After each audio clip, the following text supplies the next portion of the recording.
Imagine this: there's a guy sitting alone in a coffee shop. Everybody else is frantically scrolling through their phones, desperately hoping for approval from strangers on the internet. The couples around him are snapping selfies. The groups are engaging in conversation. The lone wolves are swiping through dating sites like their lives rely on it. But this guy, he's got earphones in, listening to an audiobook about philosophy while everybody else soothes their minds with TikTok. He is different. He is not lonely. He is not needy. He is not looking for anything from anybody. And that, my friend, makes him the most dangerous guy in the room. But why?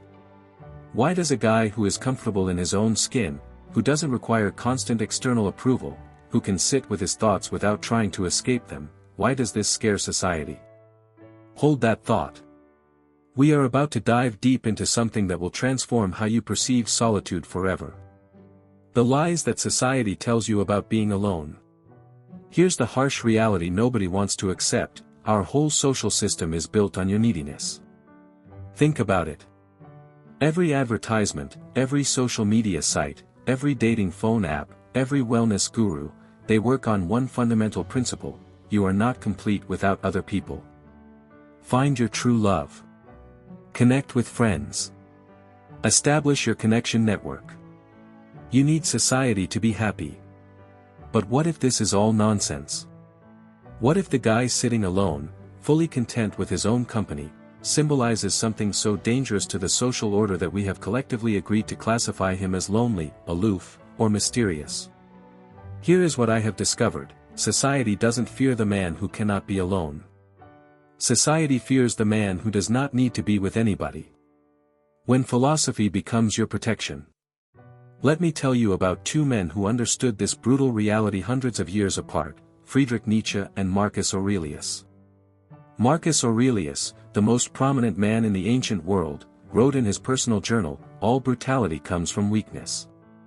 Here was a guy who could have anybody do anything, command legions. Yet he spent his free time alone, journaling to himself, thinking about everything.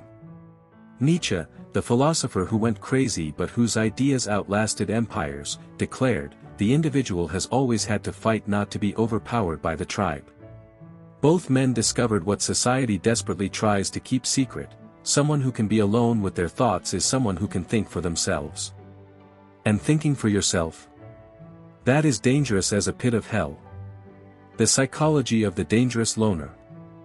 Now, let's be honest about what is truly happening behind the mind of a person who prefers solitude over social approval. First, they have broken free from their validation addiction.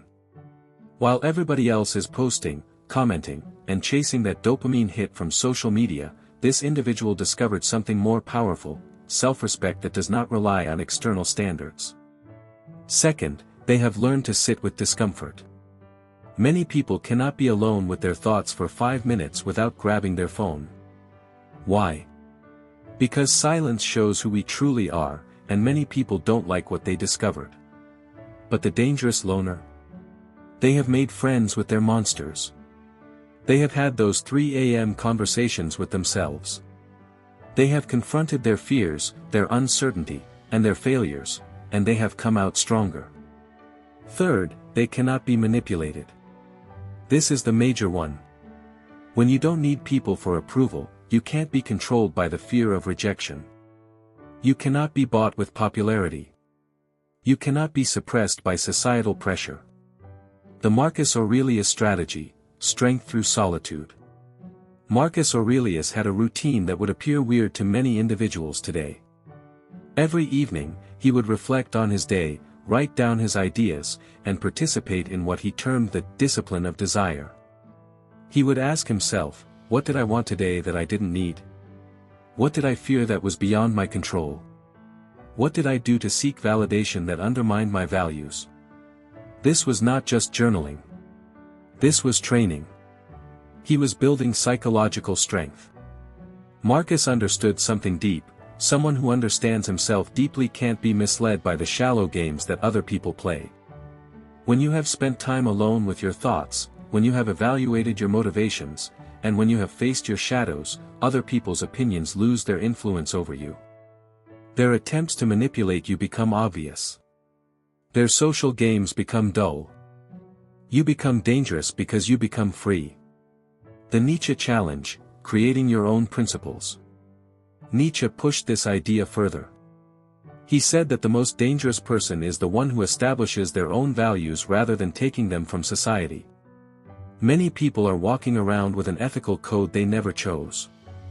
They believe whatever they believe because their parents believed it, their peers believe it, and their society believes it.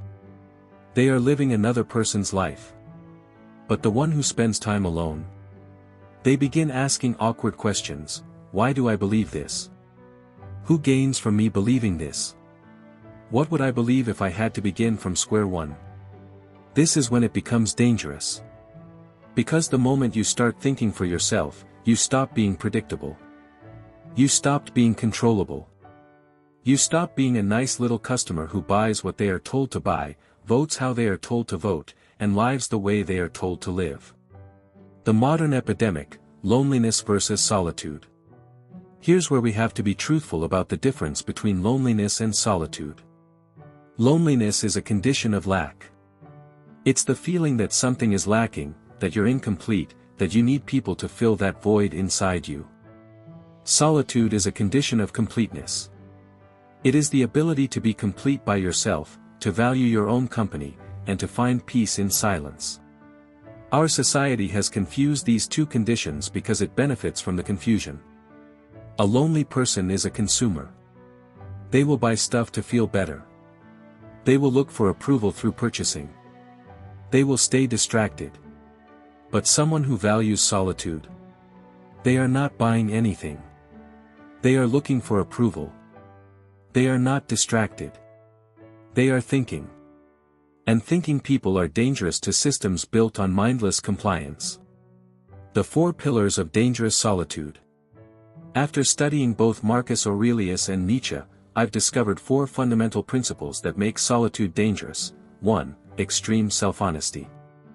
The dangerous loner discovered how to be truthful with themselves about their motivations, fears, and desires. They don't lie to themselves to feel good. They face reality straight away. This makes them dangerous since they detect deception in others. They can see through manipulation. They cannot be tricked by fancy phrases or social performance. 2. Value independence. They have established their own ethical code based on knowledge and experience, not societal pressure or tradition. This does not mean they are immoral, often they are more moral than an average person. But their morality stems from inside, not from outside oversight. This makes them dangerous since they cannot be controlled by shame or remorse. They do what they know is right, no matter what other people think. 3. Emotional self-sufficiency. They do not rely on other people for their mental health. They have learned to cope with their own emotions, to find peace within themselves, and to be their own source of strength. This makes them dangerous since they cannot be emotionally controlled. They don't need your validation, your sympathy, or your acceptance to feel great about themselves. 4. Intellectual courage. They are willing to reflect on thoughts that other people will not think, to question perspectives that other people take for granted, and to follow where the evidence leads, regardless of how uncomfortable it is. This makes them dangerous since they can't be suppressed by social pressure. They will speak brutal truths even when it costs them socially. The price of being dangerous. Let us not pretend this journey is easy. There's a price to pay for this type of independence. People will misunderstand you. They will consider you antisocial, self-centered, or mysterious. They will try to interpret your preference for solitude. You will sometimes feel isolated, not lonely, but isolated. There's a difference. You will understand that many people are living on a different level of consciousness, and sometimes that could feel lonely. You will lose some relationships. People who are involved in your neediness will be intimidated by your independence. Certain friends will disappear. Some of your relatives will be uncomfortable with your development. You will encounter pressure to conform. Society will continuously try to drag you back into the herd. There will be subtle and not so subtle desires to be more social, more normal, and more like other people. But here's the truth, the price for conformity is much higher. The price for conformity is your soul. Why society is afraid of the self-sufficient. Let us talk about why this threatens people so seriously. Economic factors. Our whole economy depends on people buying stuff they don't need to impress others they don't like. Someone who is satisfied with themselves cannot buy much. They are not great consumers. Social factors. Social hierarchies rely on people caring about status. If you don't care about status, you cannot be controlled by it. You become dangerous. Political factors. Democratic systems rely on those who may be persuaded by popular opinion. If you think for yourself, you become difficult to control politically.